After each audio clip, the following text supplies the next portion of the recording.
আসিয়া একদিন কি যেন হাতের মধ্যে নিয়ে কাজ করে, হঠাৎ পড়ে গেছে। ফেরাউন পেছনে দাঁড়ানো, আসিয়া খেয়াল করে নাই।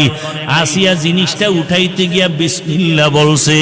ফেরাউন শুনেই মাথা গরম হয়ে গেল, ডাক দিয়া কয়, আসিয়া তুমি কার নাম বললা? আসিয়া বলে, এখন আর গোপন কইরা লাভ কি হবে, না ওপেন করিয়াই দেই। আসিয়া ডাক দিয়া কয়, ফেরাউন আমার মালিকের নাম আমি জবানে নিয়েছি। ফেরাউন বলে, মালিককে? মিশরের তো আমি খোদা। আসিয়া বলে, না, তোমারে যিনি বানাইছেন তিনি আমার মালিক। আমার মালিক একমাত্র আল্লাহ, তুমি ফেরাউন না। ফেরাউন বলে, সর্বনাশ, তুমি যদি আমাকে খোদা না বলো তো আমার খোদাগিরির ভ্যালু নাই। একবার হলেও বলো। আসিয়া বলে, এক বিন্দু না। ফেরাউন বলে, তুমি আমারে কানে কানে বলো। বলে, না, তাও হবে না। আমি যদি আসতে বলি আমার মাওলাকে ফাঁকি দেওয়া যায় না। মিশরের মানুষ তোমারে ফাঁকি দিতে পারে, আমার মালিকরে ফাঁকি দেওয়া অসম্ভব। ফেরাউন এক পর্যায়ে ব্যর্থ হইয়া ডাক দিয়ে, আসিয়া রেডি হও, তোমাকে ফাঁসিতে দেওয়া হবে, শুলিবিদ্ধ করা হবে, তোমাকে দুনিয়া থেকে বিদায় দিব। আসিয়া বলে, ফেরাউন ভয় দেখাইও না, দুনিয়াতে একবার আসছি, একদিন যাব, তবে আমার মালিকের না নিয়ে যাব না।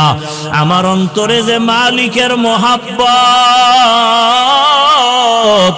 আমার এখন টাকার মহব্বত নাই, ক্ষমতার মহব্বত নাই। আমার পরিচয় আমার মালিক, আমার অন্তরে আমার আল্লাহকে জায়গা দিয়েছি। এখন আমার মরিয়া গেল আমার শান্তি, বেঁচে থাকলেও আমার সার্থকতা, আমার কোনো টেনশন নাই।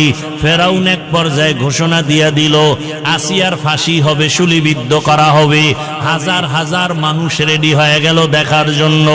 যখন আসিয়াকে শুলিবিদ্ধ করার জন্য মাঠে নেওয়া হয়, হঠাৎ করে আসিয়া কান্না শুরু করলেন, ও দয়ার মালিক,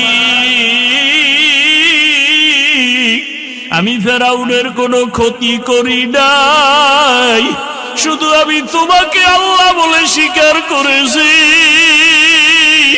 তোমারে সেজদা দিয়েছি, আর কিছুই না। আজ আমার ফাঁসি দেওয়া হয়, তুমি আমাকে ধৈর্য ধারণ করার তৌফিক দাও। আসিয়া হঠাৎ তাকায় দেখে রাস্তা দিয়া মুসা নবী হাঁটিয়া যায়। ডাক দিয়া কয়, নবী মুসা, জানেননি আমি আসিয়ার কি হালাত? কয়, জানি, তোমার এখন ফাঁসি হয়ে যাবে। মুসা নবীকে আসিয়া বলে, নবী, আপনি একটু জানতে চাই, দোয়া করবেন, আর এই মুহূর্তে